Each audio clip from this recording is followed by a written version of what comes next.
Bom dia a todas e a todos. Vamos, então, reiniciar os trabalhos do Congresso da Magistratura Mineira 2024, realização da AMAGES e do Tribunal de Justiça, com o apoio da Escola Judicial, do Tribunal de Justiça, a EGEF, a Escola Superior da Magistratura, desembargador Jane Silva, da Escola Nacional da Magistratura. Reforçamos aqui o agradecimento aos patrocinadores do Congresso, o Sindicato da Indústria Mineral do Estado de Minas Gerais, o Sindestra, a Caixa Econômica Federal, Governo Federal, Sicob, ao Grupo DNA Distribuidora e a CRD Seguradora. Antes de formarmos o primeiro painel, informamos que o Tribunal de Justiça, por meio da Escola Judicial Desembargadora Edésio Fernandes, em parceria com a AMAGES, através da Escola Superior da Magistratura Desembargadora Jane Silva, também o Tribunal Regional Federal da 6ª Região e o Centro de Estudos em Direito e Negócios realizará o Congresso Diálogo de Cortes à Complementariedade entre a Ordem Jurídica Brasileira e a Internacional, nos dias 29 e 30 de outubro, na sede do Tribunal de Justiça, no plenário do órgão especial. Todos estão convidados a participarem. Vamos, então, dar início aos trabalhos de hoje com o primeiro painel, com o tema Proteção Ambiental do Estado. Para presidir os trabalhos dessa mesa, convidamos o presidente do Tribunal de Justiça de Minas Gerais, embargador Luiz Carlos de Azevedo Corrêa Júnior.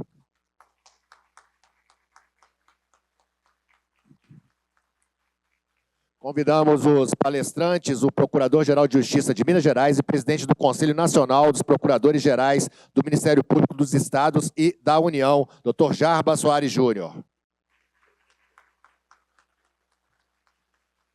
Convidamos o palestrante, o advogado-geral do Estado de Minas Gerais, Dr. Sérgio Pessoa de Paula Castro.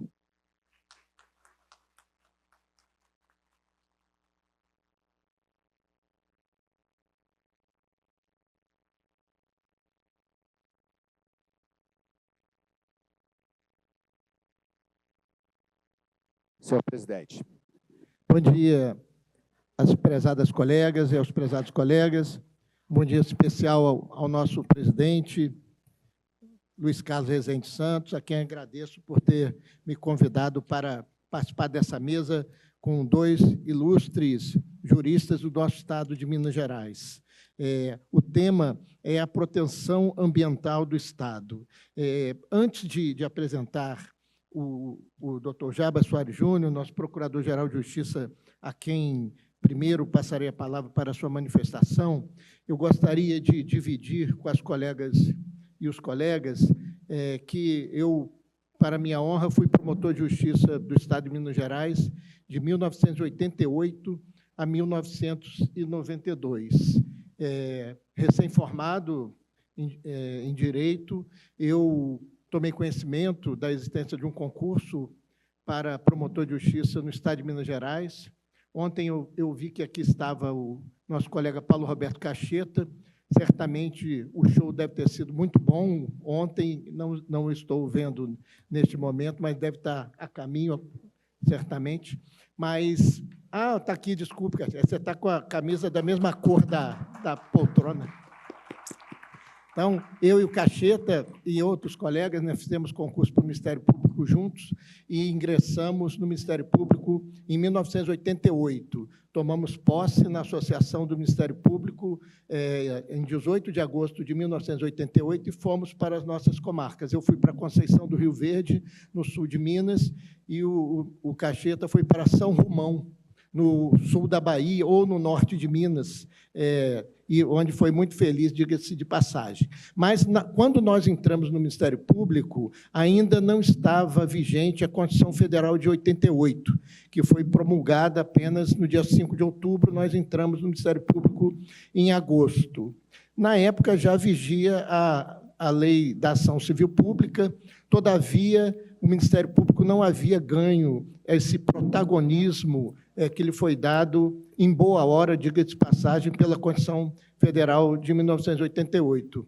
E eu me recordo que, chegando na comarca de Conceição do Rio Verde, eu fui procurado pelo comandante, doutor Jarbas, do destacamento florestal, que já existia na época, e ele me apresentou um boletim de ocorrência de uma retirada ilegal de quartzito, que é um mineral, né, que é utilizado para fazer piso de casas, num local de preservação permanente, porque tinha inclinação superior a 45 graus, Vossa Excelência e o doutor Sérgio, que tem conhecimento mais aprofundado dessa matéria. E, na época, eu pensei, o que eu faço com isso? Tinha acabado de assumir como promotor de justiça. Na época, havia um livro, nem sei se ele existe até hoje, que era o Manual do Promotor de Justiça, do autor Hugo Nigri Mazzilli. Então, era o primeiro livro que nós comprávamos quando ingressávamos no Ministério Público. Acho até que foi o Cacheta que comprou para mim, um livro de capa amarela.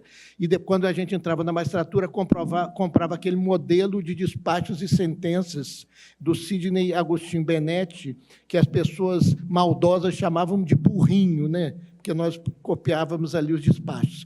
Mas eu fui procurado e falei, olha, eu sou promotor de justiça, está havendo uma degradação ambiental, eu tenho que tomar alguma medida. E lá aprendi no livro do Hugo Nigri Mazzilli que eu deveria instaurar o inquérito civil. Instaurei o inquérito civil e, posteriormente, o que eu faço? Eu oficiei a inúmeros órgãos públicos pedindo que fosse feita uma perícia no local para se comprovar aquele dano ambiental. Obviamente, colocando as cartas no correio com meu dinheiro, como era antigamente, antes do Ministério Público ser essa instituição valorizada e pujante, como deve ser, na verdade. E não recebi nenhuma comunicação de volta. Aí me contaram que havia uma agência do IBF, né, que era Instituto Brasileiro de Florestas, na rodoviária de Varginha, doutor Sérgio. E eu peguei meu carro, fui até a rodoviária de Varginha, cheguei lá, toquei a campainha da sala, a sala não abriu, não havia ninguém em frente. Eu comprei um jornal, até em Conceição do Rio Verde não chegava jornal diariamente. Então, quando eu chegava em Varginha, a primeira coisa que eu fazia era comprar o jornal do dia, me sentia como se eu estivesse em Manhattan, diante do desenvolvimento, que não deixe minha esposa saber que ela é de Conceição do Rio Verde. Mas sentei, abri o jornal e fiquei esperando na porta da sala do IBF. Eu só não fiquei fumando um cigarro, que seria até mais chique na época, porque eu nunca fumei, mas fiquei esperando, e até que chegou uma pessoa, abriu a porta. Eu me apresentei, noticiei qual que era a minha demanda, e a pessoa, que era um engenheiro, servidor público, ele disse, olha, infelizmente, eu tenho tanta demanda aqui na região, que eu não posso ir até Conceição do Rio Verde fazer uma perícia. E me orientou a pedir que a própria Polícia Florestal fizesse um laudo mais circunstanciado. Eu segui a orientação dele, isso foi feito, e eu entrei com uma ação civil pública ambiental, que, na época, foi a primeira ação civil pública ambiental, ao menos daquela região sul-mineira que abrange o circuito das águas. Entrei com essa ação, antes entrei com uma medida cautelar, pedindo que fosse determinada a paralisação daquela atividade ilegal, obtive a liminar e, posteriormente, ingressei com a ação civil pública. E me recordo que um dia eu estava no meu gabinete, a ação civil pública já estava em tramitação, quando entra na minha sala uma jovem vestida igual o Indiana Jones, né, com bota, aquela roupa caque, um chapéu largo. Eu falei, pois não, ela se apresentou, que era promotora de justiça de Cambuquira, Dona Juliana Palincas, que depois, se não me engano, se aposentou em Itanhandu, e ela disse, olha, sabe aquela sua ação civil pública? Parece que a degradação ambiental não é em Conceição do Rio Verde, é em Cambuquira, porque são municípios limítrofes.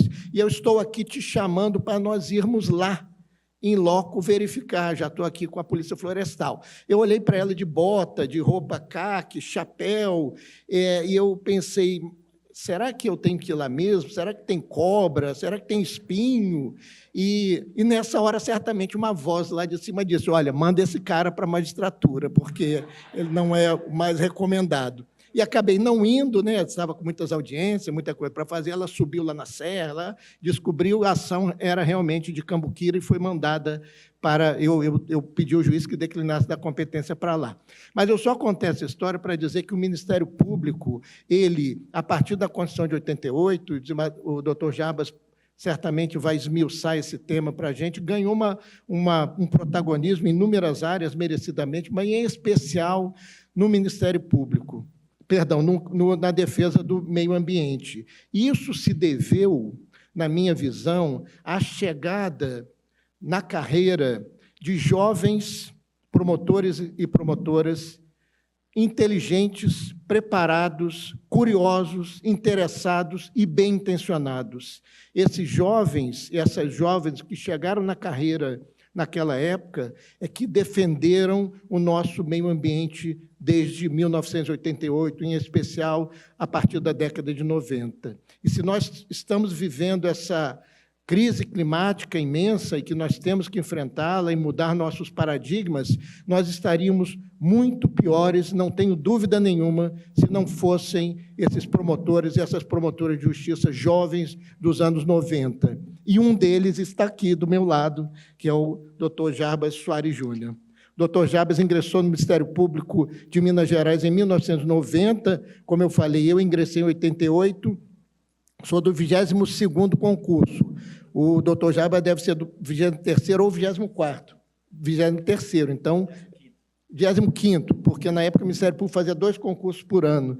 Então, entrou pouco depois de mim, eu sou veterano em relação a ele. Mas hoje ele é muito mais brilhante e importante. Foi promovido ao cargo de Procurador de Justiça em 2001, coordenou o Centro de Apoio Operacional das Promotorias de Justiça de Defesa do Meio Ambiente, do Patrimônio Cultural e de Habitação e Urbanismo, CAOMA, foi diretor do Centro de Estudos e Aperfeiçoamento Funcional, CEAF, membro do Conselho Superior e da Câmara dos Procuradores de Justiça e Procurador-Geral de Justiça nos biênios 2005, 2006, 2007, 2008, e agora está completando o seu 2º mandato novamente na Procuradoria. É membro do Conselho Nacional, foi membro do Conselho Nacional do Ministério Público de 2011 a 2015, vice-presidente do Conselho Nacional dos Procuradores Gerais do Ministério Público dos Estados e da União, atualmente é o presidente, e também foi presidente da Associação Brasileira do Ministério Público do Meio Ambiente.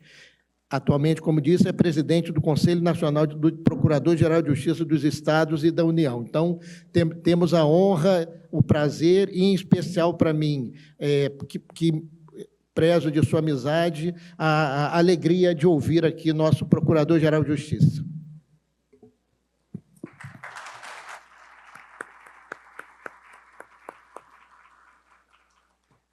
Bom dia. Obrigado, presidente. É uma honra para mim e também para o doutor Sérgio Pessoa. Eu tenho absoluta convicção de estar aqui no evento da Associação dos Magistrados, falar sobre meio ambiente, que é uma das nossas atuações, e com a presidência do presidente do Tribunal de Justiça, esse grande brasileiro, desembargador Luiz Carlos Correia Júnior. Fico assim muito feliz de ver essa harmonia do Poder Judiciário, que é uma característica da Justiça Mineira, com os 2 Luizes, 2 diplomatas, duas pessoas afáveis, generosas, amigas, que pensam na instituição, Poder Judiciário, no sistema de justiça. Para Minas Gerais, isso é uma bênção. Nós todos acreditamos muito no Poder Judiciário de Minas, nas desembargadoras, nos desembargadores, nas juízas, nos juízes de direito. Acreditamos muito nos servidores do Poder Judiciário.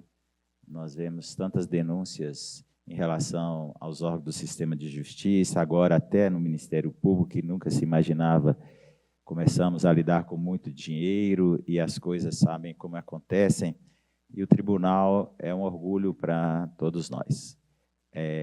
Agora eu sou testemunha e fico muito honrado disso, de acompanhar o nosso Poder Judiciário E ontem, na solenidade aqui, ficou clara a sintonia entre a Associação dos Magistrados, que tem que ter uma independência em relação ao tribunal para reivindicar, cobrar, pedir, solicitar, auxiliar, ajudar o tribunal a cumprir a sua missão, o Poder Judiciário, e vermos que nós estamos no caminho certo, que é a união da magistratura mineira. Quero parabenizar o presidente, para nós do Sistema de Justiça. Aqui eu vejo a Raquel Dias, defensora pública geral, nós caminhamos em harmonia. O Estado de Minas caminha em harmonia. Temos as nossas buscas de consenso permanente. Ontem estava aqui o presidente da Assembleia Legislativa, no meio do processo eleitoral, precisando visitar as bases dele, mas ele veio aqui com o simbolismo de mostrar essa união entre todos aqui. Então, quero agradecer muito o convite. E fico muito satisfeito de estar aqui na Magis. Eu ouvi falar pela primeira vez da Magis quando o meu concunhado, desembargador Luiz Carlos Gomes da Mata, passou no concurso em 1989. Ele e o desembargador Afrânio são do mesmo concurso, passaram um ao lado do outro, me lembro da lista. E ele me mostrou a carteira da Magis. Falei, que coisa mais chique. Aí tinha da Magis e da MB. Aí eu ficava olhando assim, nossa, que coisa mais bacana essa carteira da Magis. E nesse tempo todo acompanho a vida da Magis, fui um jogador de futebol naquela quadra apertada lá, com hoje vários dos desembargadores que eu convivi. Então, hoje vi aqui meu primeiro juiz, estava ali sentado ontem, o desembargador Habib Felipe Jabu, que quando fomos em Januária, promotor e juiz, ia muito para a minha casa, ficava com meus meninos lá, levava o Rodrigo para passear de carro, que ele tinha uma afeição com o meu segundo garoto, e ia lá tomar uma cerveja com a gente lá, muitas vezes, emendávamos lá à noite, lá em Januária, ouvindo aquelas músicas na beira do rio. Então, assim, a relação pessoal minha com a magistratura de muito respeito. Eu lembro dos juízes de direito na minha casa, lá em São Francisco, com meu pai, com os promotores na varanda, tomando uísque com água de coco. Então, assim, nós, agora como membro do Ministério Público e Procurador-Geral, tenho orgulho enorme da magistratura. E agora me entregaram esse crachá. Eu falei, deixa eu ver o que está escrito aqui, porque esse negócio de crachá está me dando uns problemas de vez em quando, quem sabe da história, mas esse aqui eu vou guardar com muito orgulho, da Magis, como aquela carteira que o Luiz Carlos me mostrou há tanto tempo. E quero saudar todos aqui, os magistrados, vejo aqui o desembargador Joaquim Herculano, meu amigo, ex-presidente, também a Paula Cacheta, que foi também uma juíza em Mariana comigo, fizemos uns júris memoráveis lá em Mariana, e agora ela esteve na terceira vice-presidente, coordenando o Sejusc. Vou falar um pouco sobre isso agora. A minha fala aqui hoje, agradecendo o convite, é mais como um velho promotor de justiça, que fui.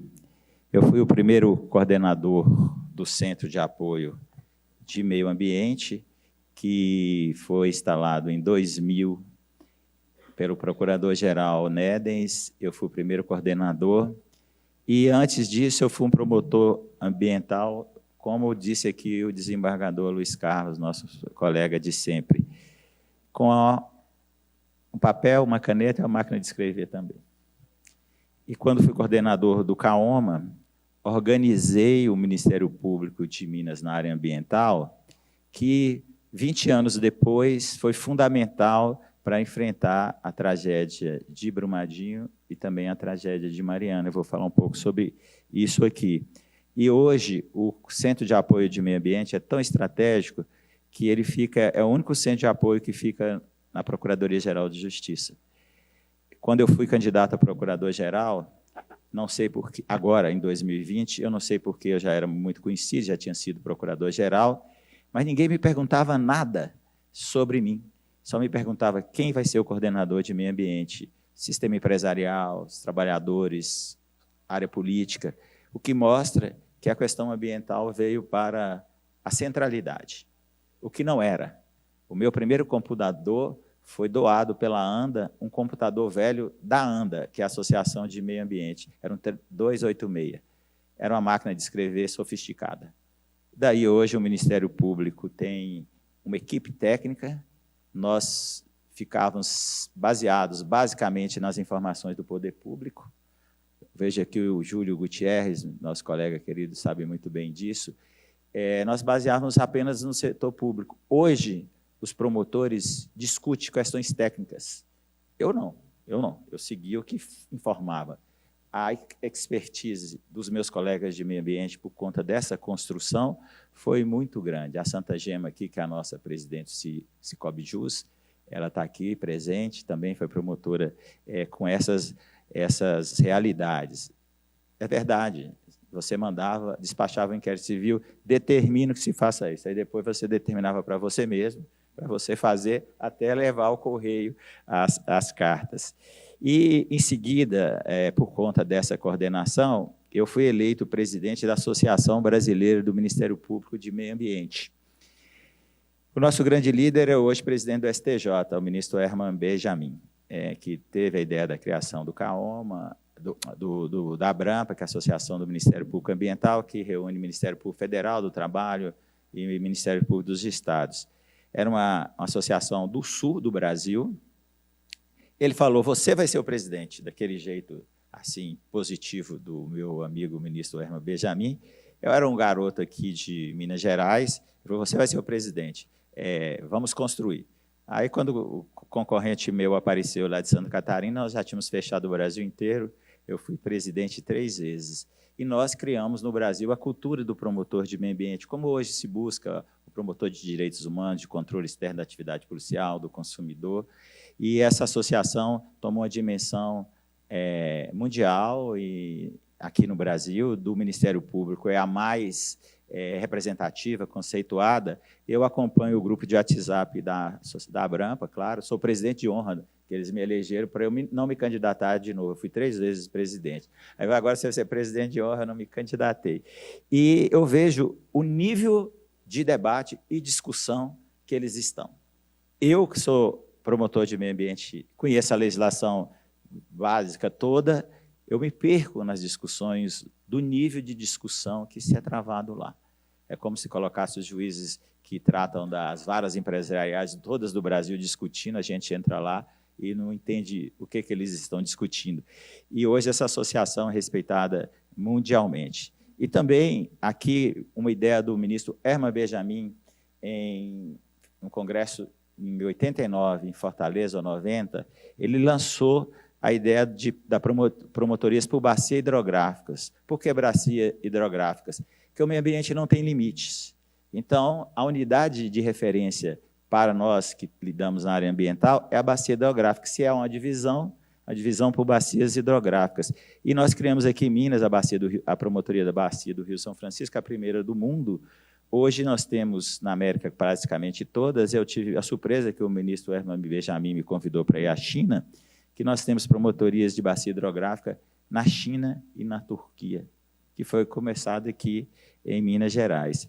E na época que eu fui procurador-geral da outra vez, de 2004 a 2008, eu criei a outra vertente do meio ambiente, que foi a Promotoria Estadual de Patrimônio Cultural e Turístico.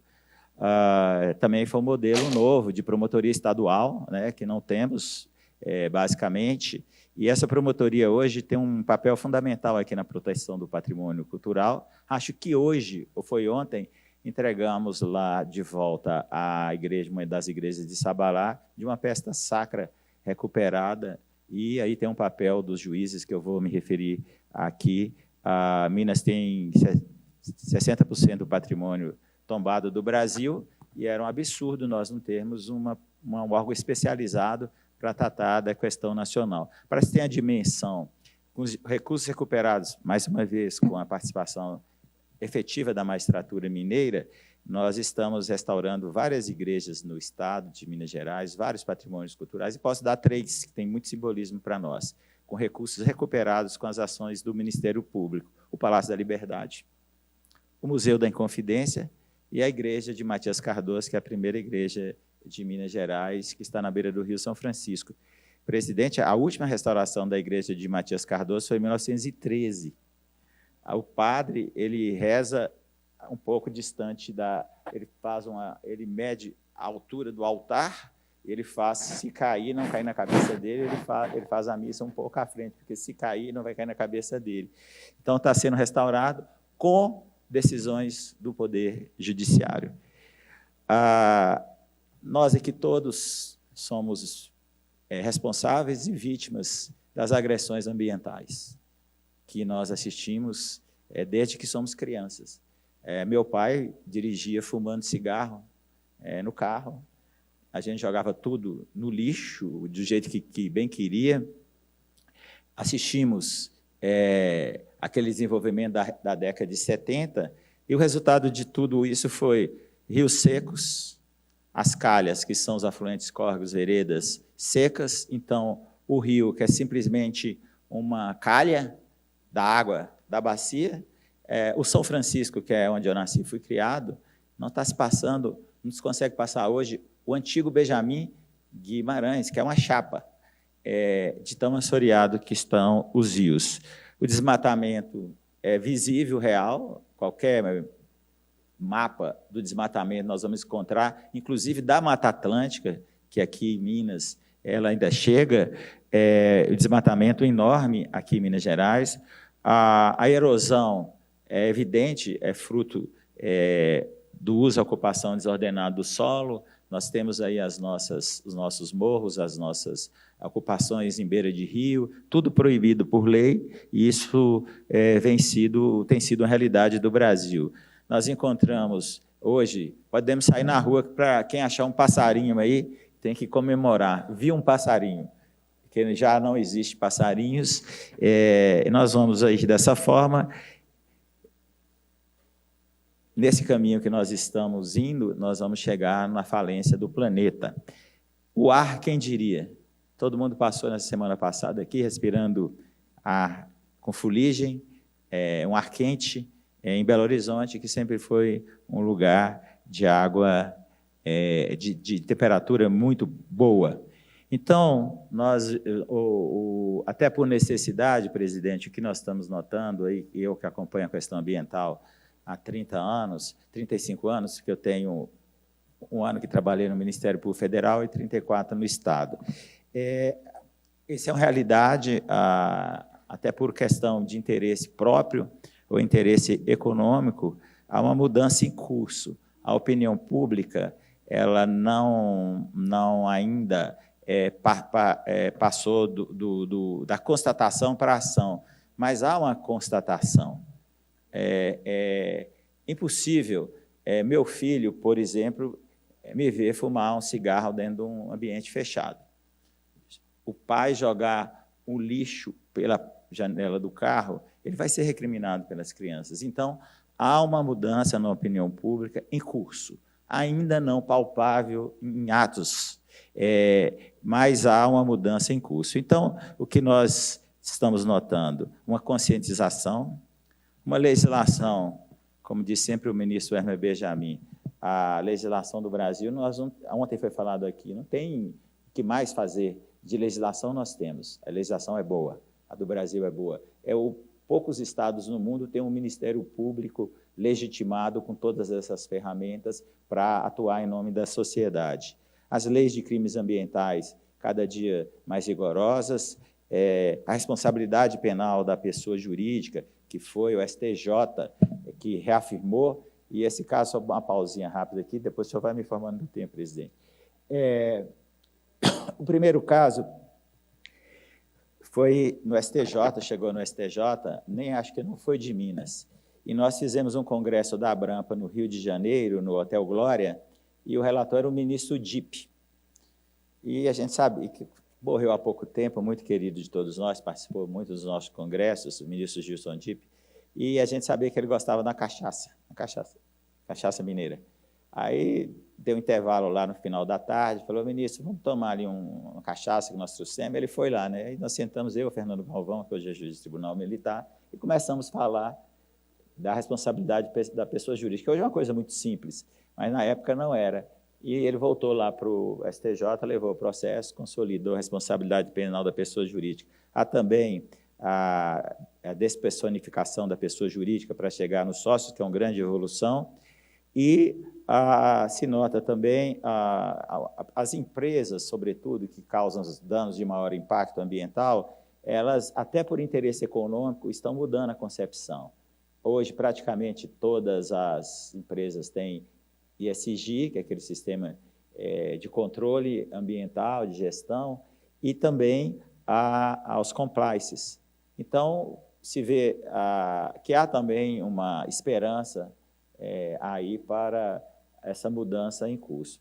Então, todos eu estou falando para magistrados, advogados, defensores, advogados públicos, todos nós sabemos que o sistema de responsabilização ambiental, nos termos do artigo 225 da Constituição, ele é civil, penal e administrativo. E um exemplo, está acabando já só em 3 minutos, então vou passar bem rápido aqui para falar das metas. Então, o exemplo que se dá muito é a pessoa que tem um acidente com dano no trânsito. Ele responde administrativamente pela multa, responde civil com ação civil e também penal. Então, nós trabalhamos o Ministério Público nas 3 linhas e com base, sobretudo, na constitucionalização da responsabilidade ambiental. Nós temos hoje um sistema constitucional de proteção do meio ambiente, um capítulo específico, uma legislação que conceitua que a Lei 6938 de 1981, considerada ainda hoje uma legislação atual, que conceitua meio ambiente, conceitua o que é degradação da qualidade ambiental, conceitua o que é poluição, conceitua o que é poluidor, o que são recursos ambientais. E temos os instrumentos da política ambiental, não vou falar deles aqui, que o tempo agora é muito curto, o estabelecimento de padrões de qualidade ambiental, zoneamento ambiental, avaliação de impactos ambientais. Então, nós temos um sistema pronto para funcionar. Então, quais então os instrumentos que nós temos o Ministério Público, mais outros legitimados, mas 90% das ações ambientais no Brasil são propostas pelo Ministério Público. Nós temos a ação popular, desde a década de 60, a ação penal, os primeiros crimes mais claros codificados foi o Código Florestal de 67, tem a Lei da Ação Civil Pública de 85, que está também prevista na Constituição Federal, tem os termos de ajustamento de conduta e outros tipos de ações que foram previstas no Código do Consumidor, que aplica supletivamente ao meio ambiente, e as ações que o Ministério Público pode propor, a básica, a famosa, que todo juiz já recebeu um dia, como foi a proposta pelo presidente lá em 1989, a ação civil pública com a obrigação de fazer, não fazer ou de pagar. O Ministério Público, no caso, também tem algo muito diferente no mundo inteiro, que é o inquérito civil preparatório da ação civil pública. Não é obrigatório, mas é um instrumento de investigação muito eficiente, reconhecido pelo Poder Judiciário brasileiro. Estou indo para o fim, mas temos que ressaltar que em países com processo civilizatório mais avançado, como os Estados Unidos, essas ações não são propostas pelo Ministério Público, são propostas pelas entidades da sociedade. Como aqui nós não temos isso, o legislador optou desde 1981, nessa Lei 6938, de legitimar o Ministério Público. Então, nós estamos hoje no momento, para concluir, a desembargadora Ana Paula teve um papel fundamental aqui nos últimos 2 anos que esteve à frente da 3ª vice-presidente do Tribunal de Justiça, uma mudança também em curso, que é a desjudicialização, o não incentivo à judicialização. Falo pelo nós, Ministério Público, para nós muito mais fácil propor uma ação. Doutor Sérgio Pessoa é pessoa permanente, sem nenhum trocadilho, uma pessoa permanente e bem-vinda nas negociações conjuntas do Estado com o Ministério Público. Então, está em curso a mudança de forma de atuação, não o processo, a ação civil pública, mas sempre sabendo que nós temos um poder judiciário vigilante, um poder judiciário atento. Eu vou concluir falando sobre como tenho visto a magistratura mineira. Sei que meu tempo acabou, mas os 2 minutos aqui, presidente, o senhor não me multa aí nem entenda como desacato. Nós temos um poder judiciário, aí eu vou falar do poder judiciário do meu estado. Nos anos 90, nós tivemos uma resposta muito efetiva dos juízes de direito. Desde então, isso eu estou falando há mais de 30 anos, os juízes de direito, eles deram muitas respostas a essas ações civis e nós tínhamos um tribunal de justiça refratário, atrasado, me desculpe, retrógrado. Em poucos anos, o Tribunal de Justiça de Minas é o tribunal medido pela Associação Brasileira do Ministério Público, o tribunal mais verde do país. Isso é uma grande conquista para nós. Até brinco com os colegas, falo, cuidado com o que vocês vão pedir, porque os juízes vão responder e o tribunal agora confirma. Depois só o STJ para revogar. E isso começou muito num primeiro encontro que nós tivemos no início dos anos 2000, da magistratura e do Ministério Público para o meio ambiente. Foi editada uma carta assinada pelo presidente do Tribunal de Justiça com alguns princípios, e daí foi uma mudança de chave no Tribunal de Justiça. Nós fizemos um livro que foi prefaciado por um grande magistrado, foi o desembargador Elbert, que era presidente do Tribunal de Justiça. Uma das últimas coisas que ele fez antes de morrer foi o prefácio desse livro, que nós analisamos o Brasil inteiro, juristas do Brasil inteiro analisaram as decisões do Tribunal de Justiça, os acordos paradigmas. Então, ali se encontra tudo que o Supremo decidiu, tudo que o STJ decidiu, e foi o Tribunal de Justiça de Minas Gerais que deu a resposta. Lá atrás, o tribunal tratava poluição sonora como direito de vizinhança. Então, isso aí é o atraso do atraso. Então, hoje, nós temos os tribunais superiores com uma jurisprudência muito positiva que nasceu aqui. Essa jurisprudência nasceu em Minas Gerais. Eu posso dizer isso, que acompanho, sou presidente de honra da Abrampa, acompanho as discussões lá, os acordos daqui refletem nas discussões que eu acompanho no Brasil inteiro. E só que nós chegamos à conclusão também que nós temos que levar o judiciário quando nós fracassarmos, e não o judiciário como a primeira porta. Então, hoje, a autocomposição chegou, não só aqui, no mundo inteiro. O presidente Luiz Roberto Barroso acredita que em menos de 10 anos, 80% de todos os esforços, os serviços do Ministério Público, do Poder Judiciário, será todo voltado à mediação, negociação, conciliação e outras práticas restaurativas também. O que, então, para concluir, quero dizer o seguinte, que nós estamos, assim, muito orgulhosos da magistratura mineira. Os juízes também têm que entender que eles não são parte, mas eles são parte do planeta. E eles têm que ter uma responsabilidade de garantir as condições de sustentabilidade a partir das decisões dos judiciais. Todos os magistrados sabem, mas nós que estamos aqui no campo de cá, temos a decisão judicial como uma coisa sagrada. E nós temos aí debates na Serra do Curral, em grandes questões ambientais no nosso estado, e nós sabemos que na hora que nós precisarmos, nós vamos contar com o Poder Judiciário vigilante, comprometido e garantidor. Não é defensor. Defensor é o Ministério Público, é a AGU, são as outras instituições. Garantidor da legislação ambiental, que é muito boa, e garantidor das condições melhores para o planeta. Os casos de Mariana e Brumadinho, conduzido pelos dois presidentes, desembargador Nelson e desembargador Gils, com os magistrados da primeira instância, que eram os juízes do Sejusc. A Brumadinho, até então, o maior acordo do mundo. O de Mariana deve ser assinado de 7 a 11 de outubro, uma das datas, com a presença do presidente do Supremo, do STJ, nossos todos aqui. Será uma grande conquista para todos nós. Podemos contar sempre com o Poder Judiciário para não termos que ouvir passarinhos cantando com música eletrônica ou então conviver com árvores de plástico. Muito obrigado pelo convite, Luiz Carlos, muito obrigado, Poder Judiciário.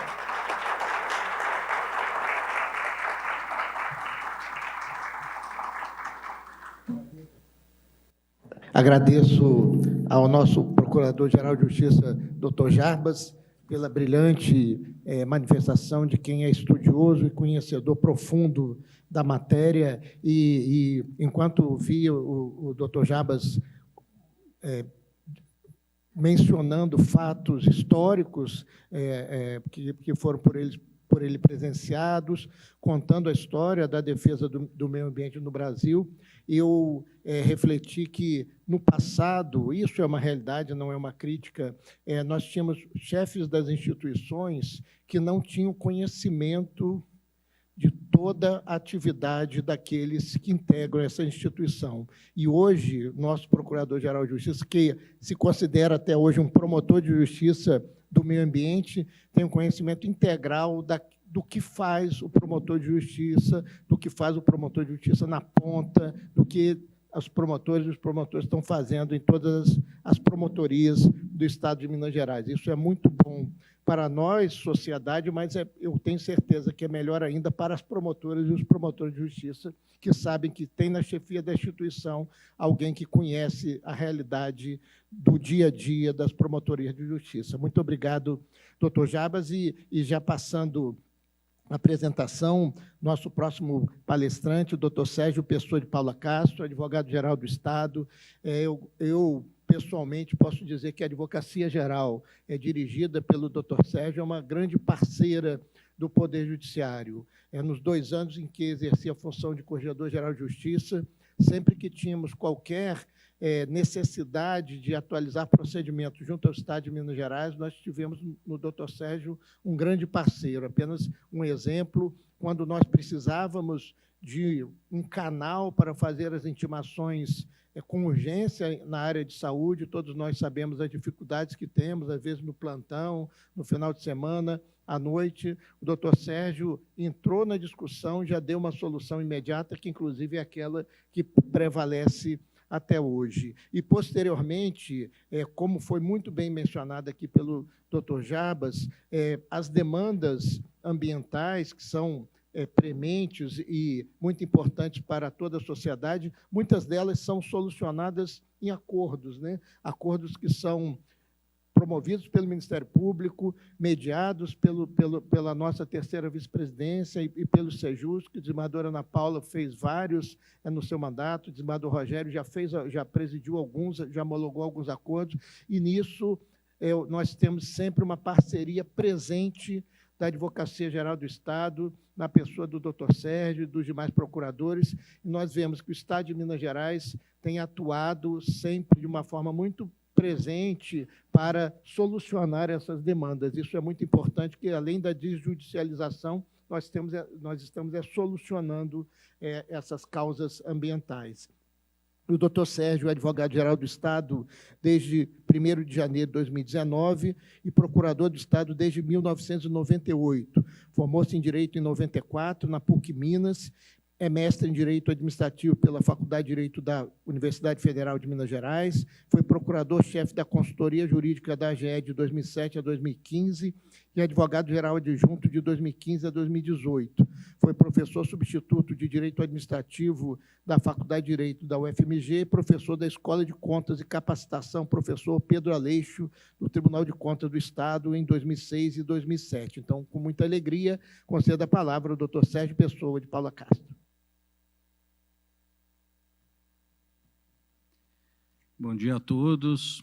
Gostaria, inicialmente, de trazer umas palavras de agradecimento, dizer da alegria de participar de uma mesa presidida pelo desembargador Luiz Carlos Correia Júnior, que, ao abrir aqui a sessão hoje, ao trazer um pouco da experiência, da sua história, demonstra a sua personalidade, uma pessoa serena, uma pessoa que nos deixa à vontade para debater temas complexos, mas com a maturidade da trajetória de desembargador Correia Júnior, e permite uma sinergia aqui em Minas Gerais entre as instituições de justiça, em especial em relação à advocacia pública, sobre a batuta do senhor. E eu tive a oportunidade tenho ficado mais tempo do que o necessário na direção da advocacia pública. Acredito que o governador Romeu Zema me esqueceu por lá, mas na convivência com os presidentes do Tribunal de Justiça, devo dizer ao senhor que tive gratas alegrias, mas, sobretudo, uma relação institucional respeitosa, harmônica e melhor para nós jurisdicionados, resolutiva.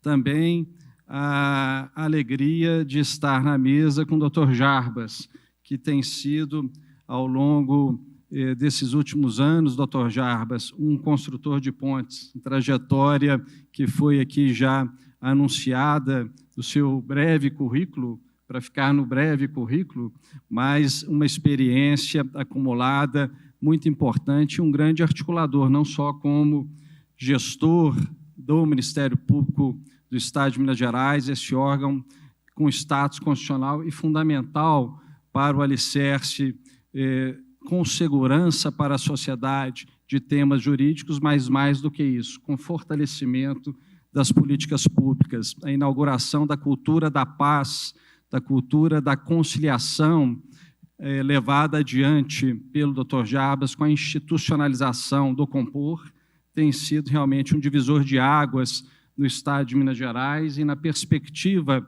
em atuação sempre conjunta com a Câmara de Resolução Administrativa de Conflitos da Advocacia do Estado de Minas Gerais, um caminho que não tem volta e, sobretudo, com a pacificação a partir de homologação judicial dessas composições pelo Poder Judiciário em Minas Gerais. Acredito eu, e pelos foros que temos participado, sobretudo no Colégio de Procuradores Gerais, nacionalmente, que essa é uma experiência e um case que, acredito, está sendo construído para que seja replicado em todos os ambientes da sociedade brasileira. E, finalmente, não posso deixar de dirigir uma palavra ao amigo Luiz Carlos Rezende Santos, doutor Luiz Carlos, com quem tive a grata alegria de conviver desde os bancos da faculdade da nossa querida Pontifícia Universidade Católica de Minas Gerais. O Luiz Carlos sempre brinca que ele ia bem porque colava de mim, mas isso é uma grande mentira. E o Luiz Carlos é essa alma nobre que ontem aqui nos brindou com a passagem sempre muito feliz de Guimarães Rosa, do Grande Sertão Veredas. E eu tenho sempre dito, Luiz, que muitas vezes estamos presencialmente distantes, mas sempre conectados, um torcendo pelo outro, e como torcendo para os nossos colegas da nossa geração, e o seu trabalho é um orgulho, não só para os colegas, mas é um orgulho para Minas Gerais. Parabéns, Luiz. Gostaria aqui, na minha exposição, e que vou falar sobre as soluções encontradas na recuperação de ativos pelo Estado e as providências mitigatórias de reparação ambiental, de fazer algumas reflexões de situações recentes que vivenciamos em Minas Gerais, decorrente, infelizmente, de tragédias ambientais, mas que inaugurou aqui em Minas isso que disse há pouco, uma perspectiva dialógica, uma perspectiva conciliatória, uma construção de caminhos e de soluções a partir de um sentimento comum de que, para sermos mais resolutivos e para que a atuação em sinergia do Poder Judiciário, das instituições de justiça, e faço aqui também uma referência à doutora Raquel, que tem sido, na sua condução firme e elegante da Defensoria Pública do Estado, também uma atora fundamental para a construção desses pontos de convergência em prol da sociedade, que é um papel de todos nós, servidores públicos, que temos na nossa gênese servir ao público, mas mais do que isso, atuarmos muitas vezes de uma maneira altruísta. E nessa perspectiva eu gostaria de partir dessas reflexões usando o texto da Constituição da República Federativa do Brasil, que é o artigo 225, que é um direito fundamental e um direito de todos nós, e muitas vezes esquecido. o texto do artigo 225 me parece que é o ponto de partida e, ao mesmo tempo, o ponto de encontro dessa busca permanente da sociedade, de nós, atores do ambiente jurídico, pelo meio ambiente equilibrado, pelo desenvolvimento sustentável.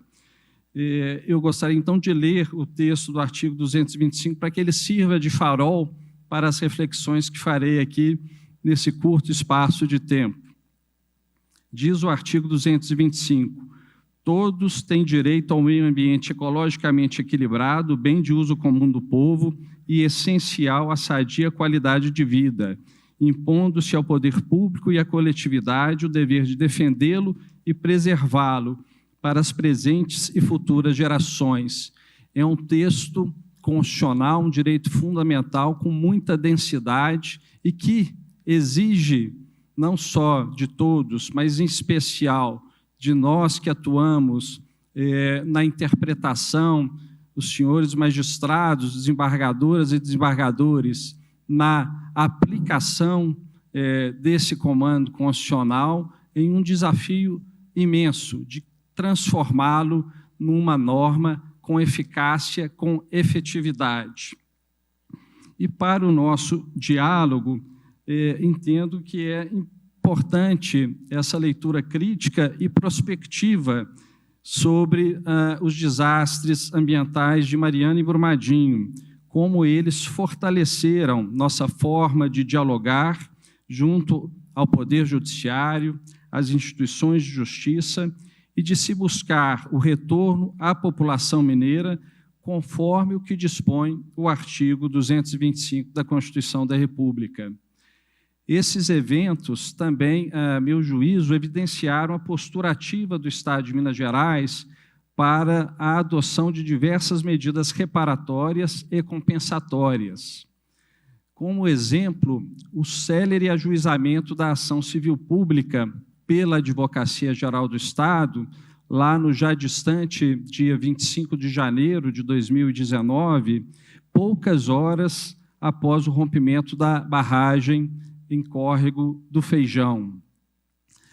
Aquele ajuizamento permitiu, e logo na sequência o ajuizamento da ação civil pública pelo Ministério Público do Estado de Minas Gerais, um bloqueio expressivo de valores da empresa Vale, que permitiu, já naquele primeiro instante, uma situação que se buscava uma pacificação social e medidas emergenciais de subsistência aos atingidos.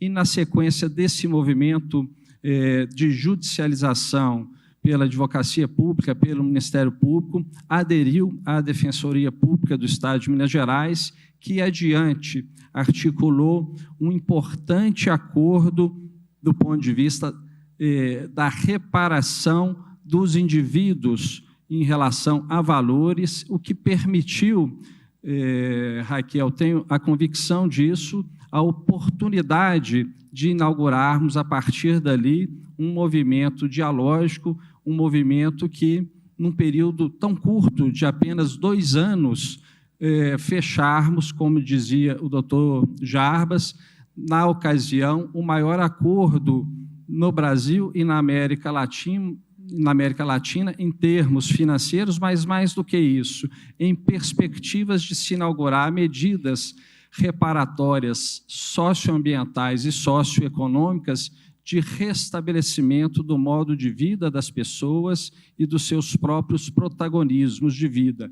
Então, esse acordo endereçado naquela ocasião sob a presidência do desembargador Nelson Messias, em relação à atuação da Defensoria Pública, foi o que trouxe um ambiente de pacificação para que o conjunto das instituições de justiça, doutor Jarbas, e aí a atuação da chegada do doutor Jarbas aí na sua terceira gestão à frente do Ministério Público, permitiu, sim, o amadurecimento e a maturidade de construção realmente do acordo que eu sempre, na visão prospectiva, digo, recorde até então em temas de tanta complexidade, se permitiu ser homologado no âmbito do Tribunal de Justiça do Estado, com apenas 2 anos de intensos debates, exaustivos debates, algumas horas de audiências, para realmente entabularmos essa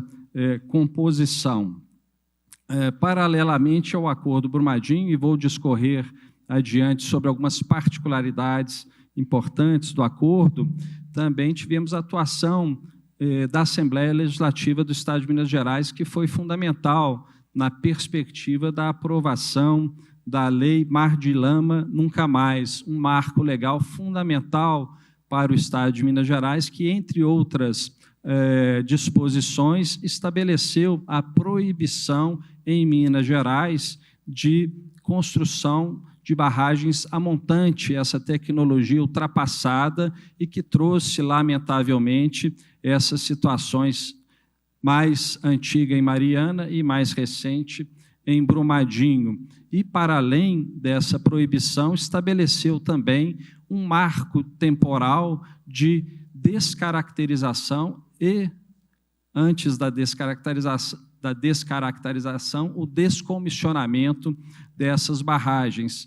E, a partir dessa legislação, também uma atuação conjunta, Dr. Jarbas, da Advocacia Pública, do Ministério Público, pelos marcos temporais fixados nessa legislação e, tecnicamente, a sua inviabilidade de implementação, se firmou com todas as mineradoras em atuação no Estado de Minas Gerais acordos individuais, estabelecendo prazos tecnicamente factíveis e com segurança, não só técnica, mas também jurídica, de que esse movimento de descomissionamento e descaracterização das barragens ocorresse sem risco de novos rompimentos e com uma novidade, com a inclusão de um dano moral coletivo que foi efetivado o pagamento por a grande maioria das mineradoras, mas a grande totalidade,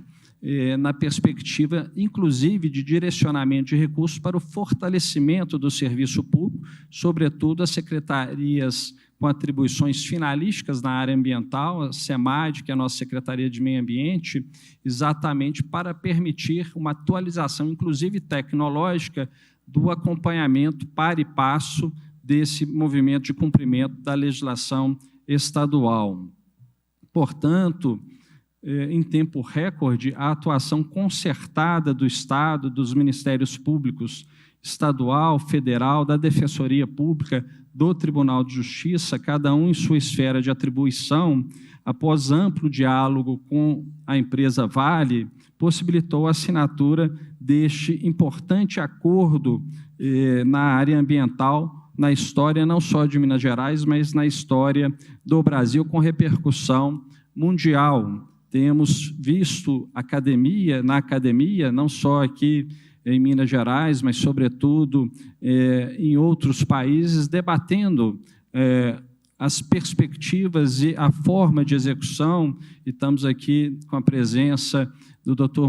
Murilo Silva de Abreu, que é esse exemplo de magistrado que vem conduzindo com rigor técnico e com toda a sinergia e interação com as instituições de justiça, doutor Munir, um trabalho de fôlego e de muita complexidade que o senhor tem transformado na simplicidade, não numa simplicidade que torne frágil o cumprimento do acordo, ao contrário, que permita a sua execução com celeridade.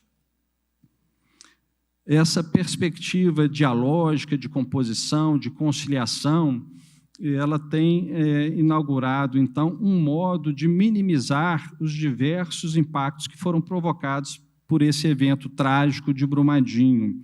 E aqui eu gostaria de trazer uma perspectiva dessa reflexão, que, para além das perdas humanas, as 272 joias, como carinhosamente nos referimos à memória dessas pessoas, foram gerados impactos na saúde da população, impactos sociais, na segurança pública, impactos econômicos e na educação nos municípios atingidos. e esses dados foram todos eles compilados inicialmente e têm sido, de maneira dinâmica, reestudados, inclusive com apoio no Estado de Minas Gerais da Fundação João Pinheiro. E eu diria que essa composição também permitiu uma efetiva situação de benefício à população atingida.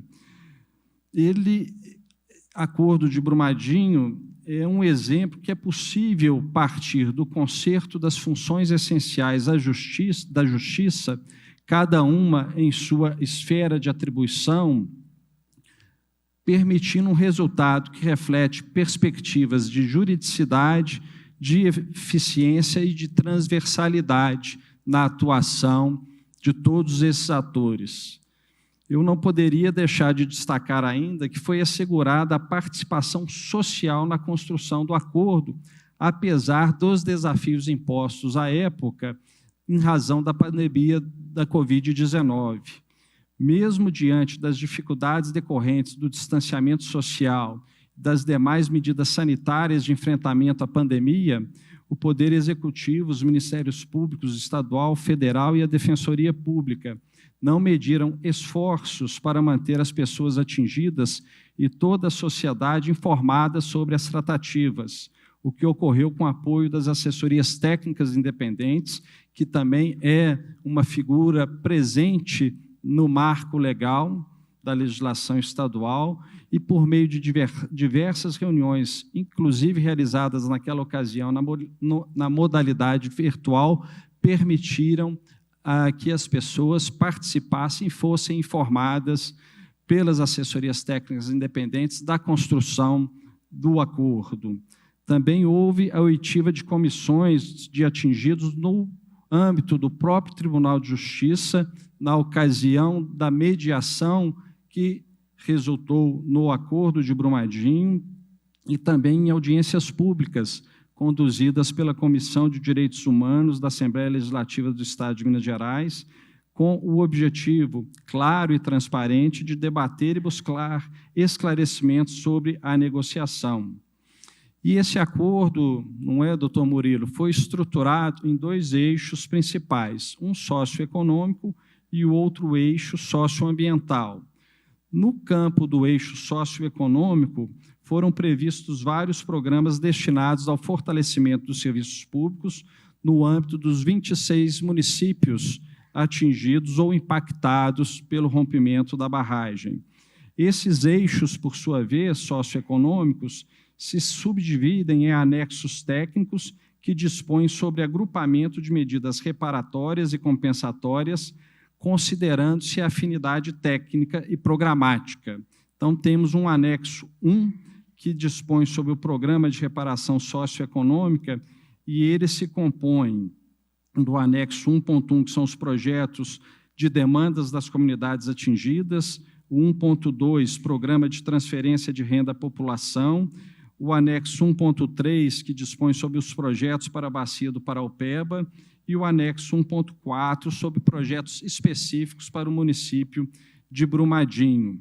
E aqui apenas fazendo um histórico dos valores empregados para essa reparação socioeconômica, e estamos falando de valores expressivos do ponto de vista do investimento. Todos esses recursos não podem estar vinculados a despesas de custeio, todas despesas de capital, de investimento e de reparação.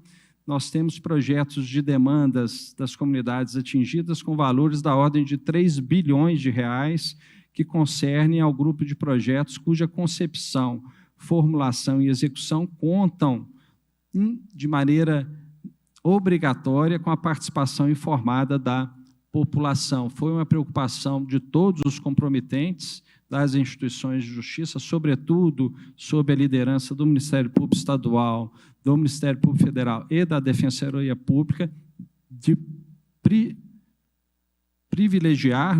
priorizar a participação social, no que, na verdade, a advocacia pública fez coro e apoiou desde o primeiro momento. Em relação ao programa de transferência de renda, foi prevista a destinação de 4,4 bilhões de reais e uma abrangência projetada para 140 mil pessoas.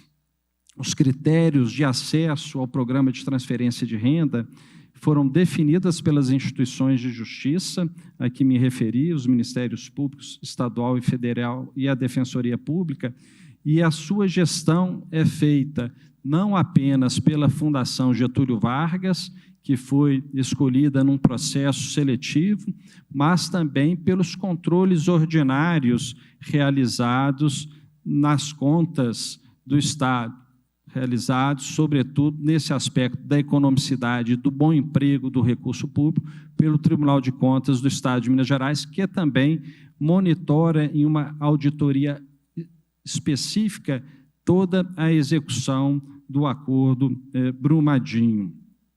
Já para a recuperação socioambiental, estabeleceu-se o valor inicial estimado em 5 bilhões de reais, mas aqui com a particularidade, sem limitação de teto, bem como se previu a elaboração de um plano de recuperação ambiental que compreenda toda a bacia do Rio Paraupeba. E esse plano ele é estruturado também em 4 capítulos, cada qual desses capítulos com uma disciplina técnica de atuação para permitir um diálogo técnico e eficaz entre o conjunto dos órgãos públicos e as áreas técnicas das instituições envolvidas, sobretudo o Ministério Público e Defensoria, para a fiel execução, permitindo ao Poder Judiciário e ao Tribunal de Contas do Estado de Minas Gerais o acompanhamento e, naturalmente, a correção de rumos em razão da dinâmica do acordo em si, que permite, na linha do tempo, a correção de rumos quando necessário. Gostaria ainda de destacar, e aqui um aspecto muito importante, principalmente nesse contexto climático que vivemos, de escassez hídrica, muitas vezes agravada, como ocorre nos últimos meses aqui no Estado de Minas Gerais, em especial em Belo Horizonte, na região metropolitana. No acordo de Brumadinho se previu ações voltadas à segurança hídrica, com a previsão de 2 obras de grande porte para os próximos anos, com a perspectiva de que essas obras assegurarão contínuo acesso à água de qualidade à população de 34 municípios mineiros. A primeira obra trata-se da adutora de interligação R10 e R13, que ampliará a interligação entre os sistemas Paraupeba e Velhas, responsáveis pelo abastecimento da rede metropolitana de Belo Horizonte, com a perspectiva de aumentar a resiliência dos sistemas e permitindo a flexibilização do atendimento à demanda de água tratada em situações normais ou em situações como a que atualmente vivemos, de contingências. E a segunda obra, também muito importante, é a ampliação do sistema Rio Manso, que hoje produz, em média, 5,8 metros cúbicos por segundo, e que, a partir dessa intervenção, passará a produzir, em média, 9 metros cúbicos por segundo, com dimensionamento para operar em até 10,3 metros cúbicos por segundo, num regime de 21 horas, o que otimiza a produção energética da geração desse volume de água e também, ao mesmo tempo, traz segurança hídrica para a população de Belo Horizonte e da região metropolitana. Eu aqui relacionei diversas outras intervenções que têm sido empreendidas, mas, sobretudo, voltada para o conjunto dos municípios afetados e também diretamente às populações, e dizer um dado muito importante, que é essa da participação social, o que dá aderência e dá respeitabilidade a esse acordo, né, que é operado não só pelas instituições de justiça, mas pelo conjunto dos poderes, com um destaque maior ao Poder Judiciário, que é realmente o que traz a necessidade da serenidade, da imparcialidade e da certeza de que o acordo será bem executado, na perspectiva de que se trata, todas as obras empreendidas no município decorreram de consulta pública e que se traduziu no maior orçamento participativo que se tem notícia no Brasil. Pode ser que, como o doutor Jabas disse, a experiência de Brumadinho contaminando positivamente as tratativas em curso no acordo da repactuação do Acordo de Mariana, e também lá certamente teremos, oxalá, essa perspectiva de uma atuação também muito direcionada para os atingidos. Gostaria, diante de também destacar sobre o saneamento básico, o acordo, e aqui com a compreensão do doutor Murilo, muitas vezes, como disse, houve, em razão do cumprimento do acordo, uma previsão de redirecionamento de alguns projetos, até para sua aderência à realidade daquele momento superveniente, mas no capítulo do saneamento básico teremos uma intervenção no Rio Paraopeba, fundamental, com aplicação de recursos da ordem de 1,4 bilhão de reais, permitindo realmente uma adequação do Estado de Minas Gerais e do conjunto dos municípios afetados ao marco legal do saneamento básico do Estado brasileiro. Gostaria, para além dessa perspectiva, desembargador Corrêa Júnior, de destacar algumas outras iniciativas em curso aqui no Estado de Minas Gerais, sobretudo à luz da Agenda 2030 da ONU, que estabelece 3 princípios importantes: a paz, a justiça e a atuação conjunta das instituições no direito como um todo, mas refletindo aqui no ordenamento jurídico brasileiro. Uma experiência que está sendo internalizada aqui no Estado de Minas Gerais, e um belíssimo artigo do professor José Luiz de Moura Faleiros Júnior, filho do nosso desembargador Faleiros, ele traz a experiência que tem ocorrido no Japão, no Canadá e nos Estados Unidos, que é a utilização de uma ferramenta tecnológica conhecida como Digital Twins, ou gêmeos digitais. Essa ferramenta, ela, na verdade, são representações virtuais de objetos, sistemas ou processos físicos do mundo real, criadas para simular, monitorar e prever o comportamento desses elementos em diversas condições, antecipando, portanto, no ambiente virtual, situações que poderão ocorrer na prática e permitindo mitigação de riscos ambientais, se valendo, inclusive, de inteligência artificial. No Japão, sobretudo, em razão também de eventos da natureza, como os terremotos, tem se aplicado essa técnica tanto em relação à atuação das empresas, como em relação à atuação do poder público na mitigação e numa atuação mais efetiva e célere para prevenir e, se não for possível, para uma atuação de reparação com muita agilidade. Uma outra situação que o Estado de Minas Gerais tem empreendido é a adesão do Estado de Minas Gerais, e o primeiro Estado subnacional que o fez no Brasil, ao programa da campanha mundial Race to Zero, voltada à redução e alcançar emissões líquidas zero de gases de efeito estufa até 2050.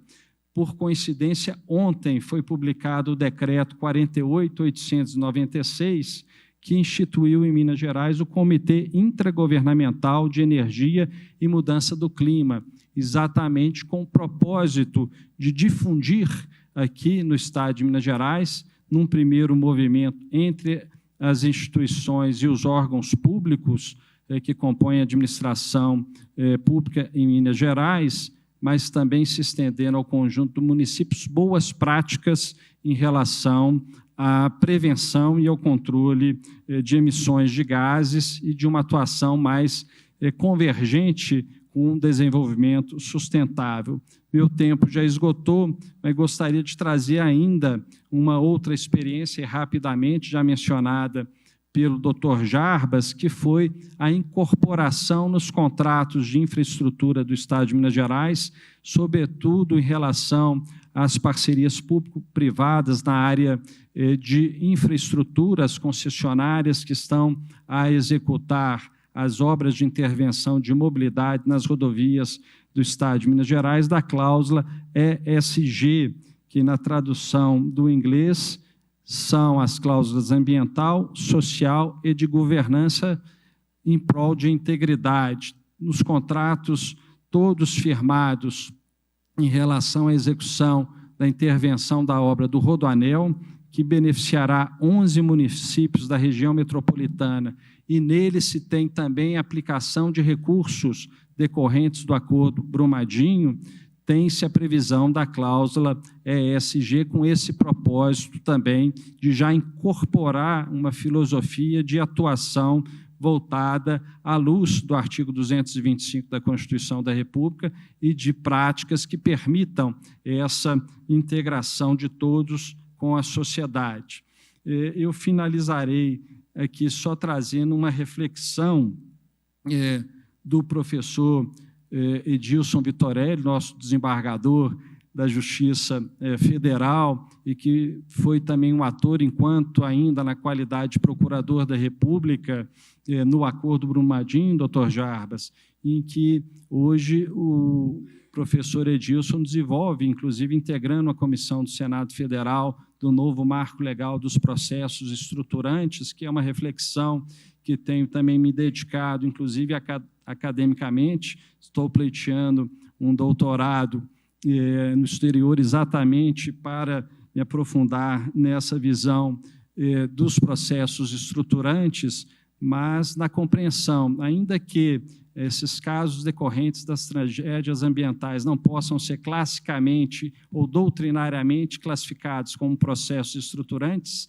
mas as medidas que dali decorrem são necessariamente medidas estruturantes. E o papel, desembargador Corrêa Júnior, entendo, do Poder Judiciário, será fundamental na orientação, a partir das estruturas do SEJUSC, de conduzir bem essa mediação em prol de apoiar ou de reorientar, reorganizar as políticas públicas necessárias para a implementação de medidas e de boas práticas em prol da proteção ambiental.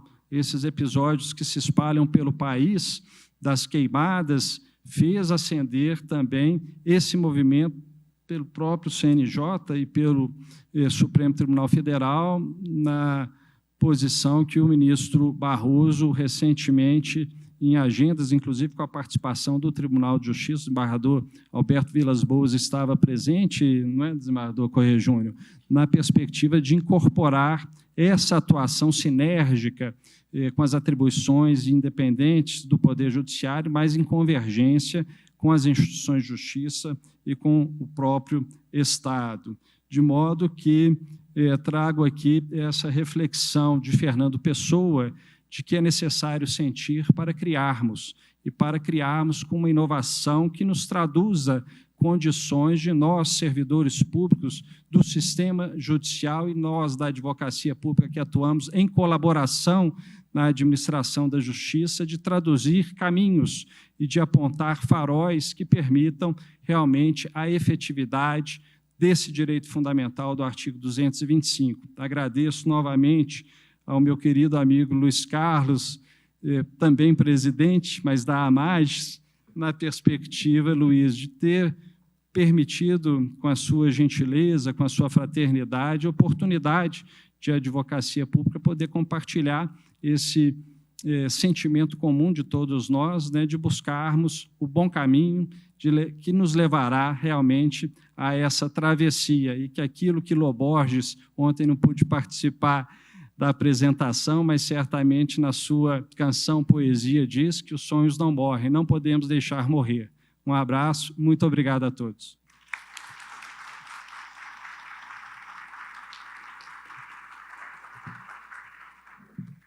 Agradeço ao doutor Sérgio Pessoa, que trouxe reflexões atuais e importantes sobre a atuação da Advocacia Geral do Estado, em especial na área ambiental.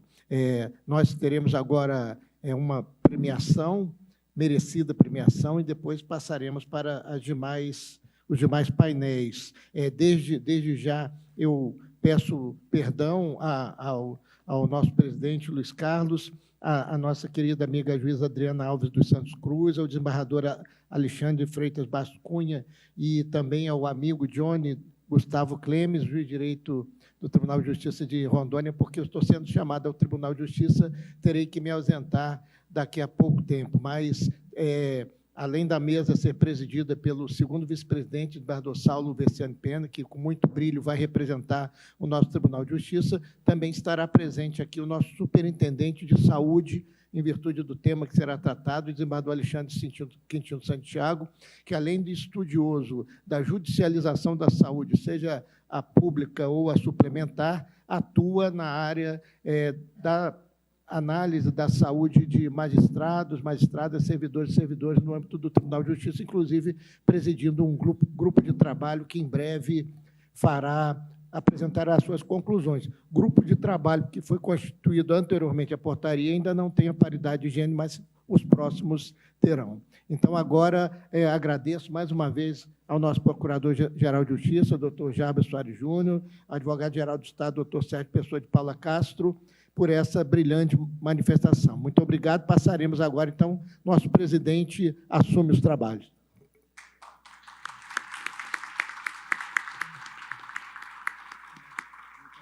Agradecemos, então, aos participantes desse painel. E, nesse momento, a Magis presta homenagens através da entrega da medalha Desembargador Guido de Andrade, que é a mais alta honraria da associação. A comenda foi instituída pela Magis pela portaria número 1, de 15 de junho de 2007, durante a gestão do ex-presidente Nelson Homicídio de Moraes, sob a coordenação do magistrado Marcos Henrique Caldeira Brant, designado secretário do Conselho da Medalha. A comenda homenageia aqueles e aquelas que prestaram relevantes serviços à Magis e ao fortalecimento da magistratura. Desembargador José Guido de Andrade, que dá nome à medalha, foi um ícone da magistratura mineira. Sua morte em 2004 representou uma grande perda para a classe, mas não apagou as boas memórias de suas lutas e conquistas em prol de todo o poder judiciário. Então, para a entrega da medalha Guido de Andrade, convidamos a se posicionarem o presidente da Magis, doutor Luiz Carlos Rezende Santos, e o presidente do Tribunal de Justiça, o desembargador Luiz Carlos de Azevedo Corrêa Júnior. Convidamos a se posicionarem os homenageados, a Defensora Pública Geral do Estado de Minas Gerais, doutora Raquel da Costa Dias, homenageada com a medalha Guido de Andrade. Convidamos o homenageado, o Procurador-Geral de Justiça, doutor Jarbas Soares Júnior. Doutor Jarbas. Convidamos o homenageado, advogado-geral do Estado de Minas Gerais, doutor Sérgio Pessoa.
Reconhecimento aos homenageados com a medalha Guido de Andrade.